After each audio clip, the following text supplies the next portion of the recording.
Some women may hate this video. Let's see why men are now powering away to a better life. Freedom. It's a beautiful thing, and it's becoming the new normal for men everywhere. As a single man, you really can wake up without a care in the world. What you do each day is entirely up to you.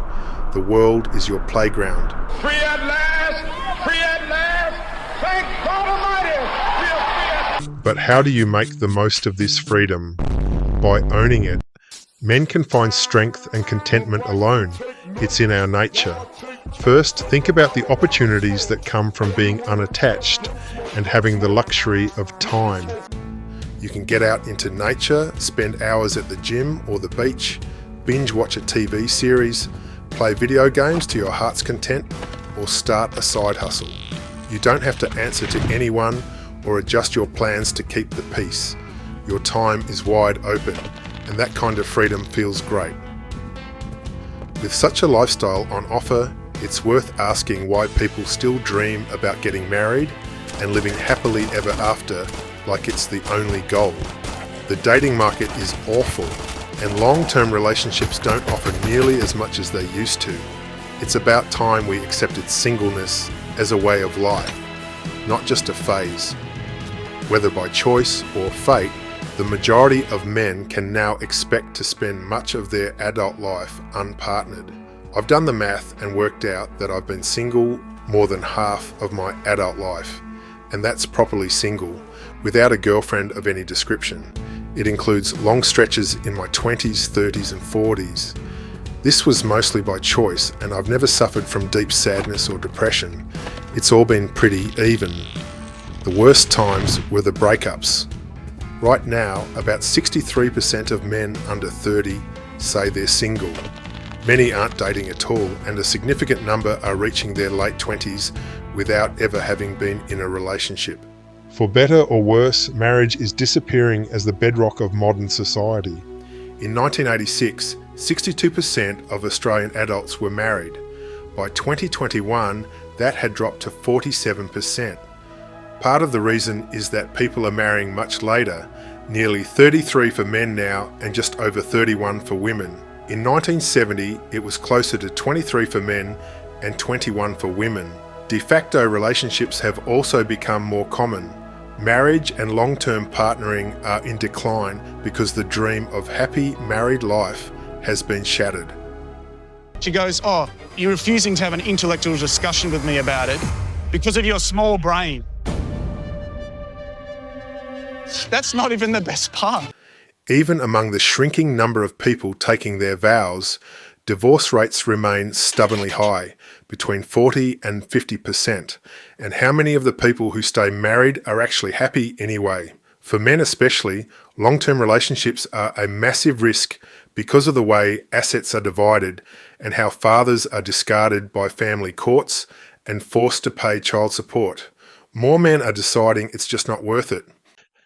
Put all that together and it's clear that singleness isn't just something you pass through on the way to a relationship. For an increasing proportion of men, it's normality. So we'd better learn to enjoy it and appreciate what being unshackled offers.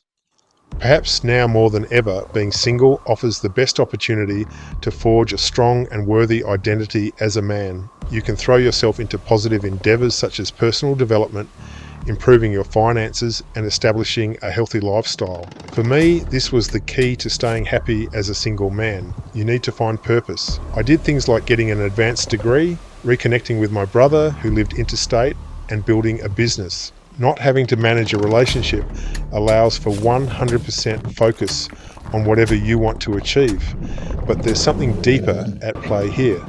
I've been taken with the ideas of Karen Strawn, who, despite being a woman, seems to have profound insight into the male condition and the impacts of feminism. She argues that men today are being denied the roles that once gave them value. A career used to be one of those roles. Work gave men direction and identity. You were respected for producing, achieving, and pushing forward. But now, the modern workplace is hostile to male energy. Competitiveness, drive, and blunt honesty are treated as problems. Men are expected to accommodate women in numerous ways, rather than just be themselves. Being a husband has changed too. The role used to carry real weight. You were the head of the home. You made decisions, provided direction, and were trusted to act in the interests of your family. Now, you're expected to contribute, but you don't have authority. Your judgment can be challenged constantly, your role undermined, and if there's conflict, the state will side with her. And at any point, it can all be taken away. Your partner can decide she's unhappy one day and blame you, and suddenly you're out. The courts will enforce her choice. You lose your home, your place in the family, your connection to your children. You're left paying for a life you no longer belong to. The status of husband and father has been diminished almost beyond belief. Men have always been willing to work and sacrifice and sweat and bleed if they were rewarded with a means through which to see themselves as worthy of respect.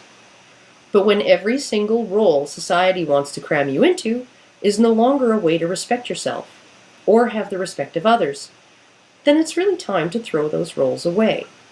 Karen Strawn is right to focus on respect and shame as driving forces behind male behaviour. And she's also right that men can no longer be shamed into getting married. The prestige and value of being a husband are largely gone. That loss doesn't just hurt men, it hurts children and women. Oh. Of course, if fewer men are committing, the impact is felt on the other side. Women are also struggling with single life, facing the anxiety of declining fertility and the loss of attention and desirability as they age out of the marriage market.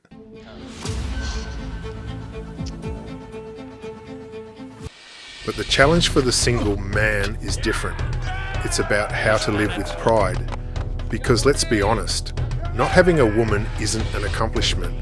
Avoiding bad relationships is smart, but that alone doesn't make you strong or fulfilled. To get the most out of single life, it's important to process how it feels. For most men, there's some lingering sense of shame. Society still looks at single men with suspicion and even derision. That kind of judgment has a way of sinking in, even when life is going well. The real danger is when those feelings start to take hold. It becomes easy to drift into isolation. Some men stop making plans, they lose contact with friends, and stop trying to improve their situation. You might slip into a lifestyle of being nearly always alone and just passing time. But being single doesn't have to mean cutting yourself off. It can be a time to reset, to get your health in order, develop a skill, and put more energy into work or friendships. It's also a chance to figure out what kind of life actually suits you, without compromise and without trying to live up to anyone else's expectations. There's always a choice to make. Liam Neeson is a good example. After losing his wife in a skiing accident, he had a short relationship, but later said he wasn't really looking anymore. That part of life had passed, but he didn't retreat. He returned to work and transformed his career. In his 50s, he stepped into a new phase, becoming an action star and building something of real value. That's what single life can offer. It's not about rejecting women, it's about becoming the kind of man who doesn't need anyone else to feel good. From that position, anything is possible. The harsh reality is that essentially all men, whether single or not, face the same challenge. How do you establish and maintain a positive identity in a world where the status of men is everywhere diminished? The relentless attack on male privilege for more than half a century has had its effect. We are no longer allowed to be ourselves. You cannot be proud to be a man. There are almost no valuable roles left that haven't been twisted to suit a feminized society. Going your own way is a powerful strategy to live life on your terms. When you stop trying to follow the dream of happily ever after, the possibilities become more apparent. You can carve out time to do things you find fulfilling rather than giving all of yourself to women and the system. It's also time to recognize some of the basic differences between men and women. Karen Strawn makes this point effectively. Women tend to gain value through group acceptance. Men don't have that mechanism. We are not women, we don't have a uterus.